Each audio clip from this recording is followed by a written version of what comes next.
ਮੈਂ ਜੀ ਇਲਿਆਸ ਘੁੰਮਣ ਅੱਜ ਪੂਰੀ ਦੁਨੀਆ ਦੇ ਵਿੱਚ ਵਰਲਡ ਲਿਟਰੇਸੀ ਡੇ ਜਾਂ ਪੜ੍ਹਤਾ ਪੜ੍ਹਾਈ ਲਿਖਾਈ ਜਾਂ ਖਾਨਦਗੀ ਦਾ ਆਲਮੀ ਦਿਨ ਮਨਾਇਆ ਜਾ ਰਿਹਾ ਹੈ। ਇਹ ਬੜੇ ਹੀ ਦੁੱਖ ਦੀ ਗੱਲ ਹੈ ਕਿ ਪਾਕਿਸਤਾਨ ਦੇ ਵਿੱਚ ਪੜ੍ਹਾਈ ਲਿਖਾਈ ਦਾ ਜਿਹੜਾ ਲੈਵਲ ਹੈ ਬਹੁਤ ਹੀ ਘੱਟ ਹੈ।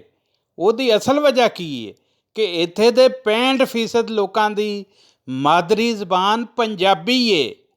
ਇੱਥੇ ਦੀ ਜ਼ਬਾਨ ਪੰਜਾਬੀ ਹੈ, ਪਰ ਉਹਨੂੰ ਨਾ ਜ਼ਰੀਆ ਤਲੀਮ ਬਣਾਇਆ ਗਿਆ, ਨਾ ਇੱਕ ਲਾਜ਼ਮੀ ਮਜ਼ਮੂਨ ਦੀ ਹਸੀਅਤ ਨਾਲ ਉਹ ਪ੍ਰਾਇਮਰੀ ਪੱਧਰ ਤੋਂ ਲੈ ਕੇ ਉੱਤੇ ਤੱਕ ਪੜ੍ਹਾਇਆ ਜਾਂਦਾ ਹੈ।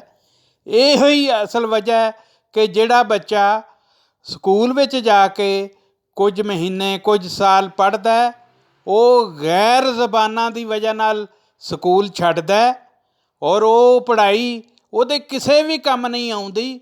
ਉਹ ਦੁਬਾਰਾ ਆਪਣੇ ਕੰਮ ਖੇਤੀਬਾੜੀ ਜਾਂ ਛੋਟਾ ਮੋਟਾ ਕੰਮਕਾਰ ਕਰਦਾ ਅਤੇ ਉਹ ਜਿਹੜੀਆਂ ਉਹਨੇ ਪੜ੍ਹਿਆ ਹੁੰਦਾ ਉਹ 2-4 ਸਾਲਾਂ ਵਿੱਚ ਉਹ ਵੀ ਉਹਦਾ ਬਿਲਕੁਲ ਸਿਫਰ ਹੋ ਜਾਂਦਾ।